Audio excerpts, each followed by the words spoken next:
आज वंश ने इतनी बड़ी बात बोल दी कि मैं सच में गाइस सोच में पड़ गई। वंश बोलता है कि मम्मा मेरी लाइफ और बच्चों की तरह क्यों नहीं है, जैसे कि बाकी सबकी लाइफ में पापा होते हैं, पूरी फैमिली होती है, सबके साथ रहते हैं, खेलते हैं, कूदते हैं और इतना बड़ा घर होता है।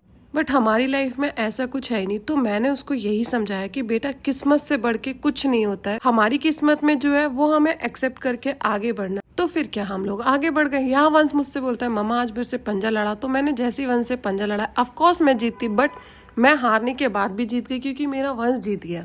इधर मुझे बहुत ज्यादा कोल्ड हो रहा था क्योंकि क्या होता है कि बाहर सर्द गर्म से बहुत ही ज्यादा मेरे को एलर्जी है, तो मेरे को कोल्ड हो गया। इधर मैं वंश के साथ पूरा टाइम स्पेंड कर रही हूँ। आज मैंने उससे बहुत सारी बातें की, बहुत सारी मस्ती भी की और फिर मैं थोड़ी देर के लिए लेट जाती हूँ। इधर फिर वंश आ जाता है, मेरे को बोलता है मम्मा आज मैंने स्कूल में ना हेलीकॉप्टर की आवाज निकाली और सारे बच्चे मेरी तारीफ करने लगे। तो मेरे को वो हेलीकॉप्टर वाली आवाज निकाल के दिखा रहा था। इधर मैंने बोला थोड़ी देर पढ़ ले बेटा, और मेरे को इतनी छींकें आ रही थी क्योंकि इतना ज्यादा कोल्ड हो गया था। वंश बोलता है मुझे कोल्ड कॉफी पीनी है, तो मैंने फटाफट उसके लिए एक कोल्ड कॉफी बना दी और वंश को कुछ वर्क भी दे दिया कि अब तुमको ये करना है, तो वो करने लगा फटाफट से। जैसे ही मेरी कोल्ड कॉफी बन के रेडी होती है, आप देख सकते हो कितनी यम्मी लग रही है। अब मैं तो वैसे पी नहीं सकती क्योंकि मैं डाइटिंग पे भी हूँ, प्लस मुझे कोल्ड भी हो रखा है, तो मैंने वंश को कोल्ड कॉफी दे दी गाइस।